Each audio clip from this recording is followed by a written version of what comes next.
ഓം ശാന്തി. ഞാൻ സ്വയം തന്നെ കാണുന്നു.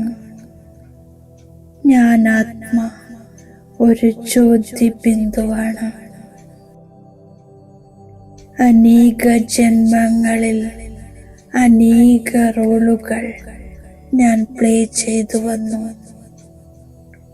ഇപ്പോൾ എൻ്റെ യാത്രയുടെ അന്തിമ സമയമാണ്. ഞാനിപ്പോൾ വാനപ്രസ്ഥിയാണ്. എനിക്ക് വാണിയിൽ നിന്നും ഒഴിഞ്ഞ് വാനപ്രസ്ഥ അവസ്ഥയിൽ സ്ഥിതമാകണം. സമ്പൂർണ്ണ മൗനം ധാരണ ചെയ്യുന്നു. സങ്കൽപ്പങ്ങളുടെ തരംഗങ്ങളിൽ നിന്നും സ്വയം വേറെയാണെന്ന് അനുഭവം ചെയ്യുന്നു. ഞാൻ എൻ്റെ മുന്നിൽ പരമാത്മാ ശുഭാവയെ കാണുന്നു. സർവശക്തിവാൻ, നിരാകാരി, പ്രകാശസ്വരൂപം പരംപിത പരമാത്മാ. ബാബ പറയുന്നു, മധുരമായ കുട്ടി, ഇപ്പോൾ നിന്റെ വാനപ്രസ്ഥാവസ്ഥയാണ്. അതിനാൽ വാണിയിൽ നിന്നും വേറെയാകാനുള്ള സമയമാണ്. എൻ്റെ അടുത്ത് നിർവാണധാമത്തിലേക്ക് വരൂ. ഞാൻ ഒരു ശാന്ത ജ്യോതിബിന്ദു. മനസ്സിലെ മുഴുവൻ സങ്കല്പങ്ങളും ഭാരങ്ങളും ബാബയ്ക്ക് സമർപ്പിച്ച് വളരെ ലൈറ്റായി അനുഭവം ചെയ്യുന്നു.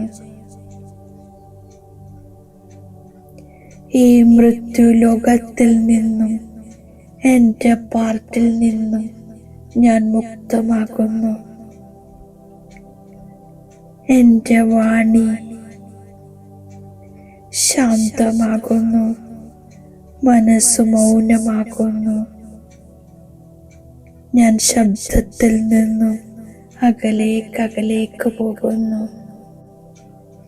ഞാൻ എൻ്റെ വീട്ടിലേക്ക് ശാന്തിധാമത്തിലെത്തുന്നു. നിർവാണധാമത്തിൽ അസീമമായ ശാന്തിയിലിരിക്കുന്നു. കേവലം ബിന്ദുരൂപം. ഇതാണ് എൻ്റെ വാനപ്രസ്ഥാവസ്ഥ. അനന്ത ശാന്തിയുടെ അനുഭവം ചെയ്യുന്നു. ഇപ്പോൾ ഞാൻ പതുക്കെ ഈ വ്യക്തലോകത്തിലേക്ക് മടങ്ങി വരുന്നു. എങ്കിലും ഈ ശാന്തിയും മൗനവും വാനപ്രസ്ഥാവസ്ഥയും എൻ്റെ കൂടെയുണ്ട്. ബാബ പറയുന്നു, എല്ലാം മറക്കണം. ഈ ശരീരം പോലും ഓർമ്മ വരരുത്. ഞാൻ വാനപ്രസ്ഥാവസ്ഥയിലിരിക്കുന്നു. ബാബ അതിസ്നേഹിയാണ്, പരംപ്രിയനാണ്. ഞാൻ ഓർമ്മയുടെ ബലത്തിലൂടെ വിശ്വത്തിൻ്റെ ചക്രവർത്തി പദവി നേടുകയാണ്. ബാബ പറയുന്നു, മന്മനാഭവ. ബാബയുടെ നിർദ്ദേശമാണ്, വളരെയധികം അനാസക്തമായി മാറൂ. ബുദ്ധി കൊണ്ട് പരിധിയില്ലാത്ത സന്യാസം ചെയ്യണം. തിരിച്ചു പോകാനുള്ള സമയമായി.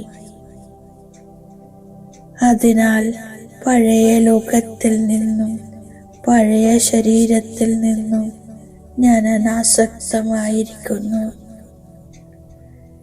ഡ്രാമയിലെ ഓരോ സീനും ഹർഷിതമായിരുന്ന് കാണുന്നു.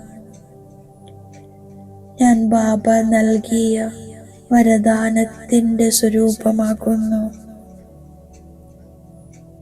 ബാപ്പ് ദാദയെ തന്റെ കൂട്ടുകാരനാക്കി മാറ്റി ഡബിൾ ഫോഴ്സിലൂടെ കാര്യങ്ങൾ ചെയ്യുന്ന സഹജയോഗിയാകുന്നു. ബുദ്ധിയിലൂടെ സദാ സത്യമായ കൂട്ടുകെട്ടിലിരിക്കുന്നതിലൂടെ സഹജയോഗിയായി മാറുന്നു. എല്ലാ കർത്തവ്യത്തിലും ഡബിൾ ഫോഴ്സ് കിട്ടുന്നു. അതിലൂടെ സഫലതയുണ്ടാകുന്നു. ആരാണോ ഒരിക്കലും മായയുടെ പ്രഭാവലയത്തിൽ പരവശരാകാത്തത് അവർ മഹാരഥികളാകുന്നു. ഓം ശാന്തി.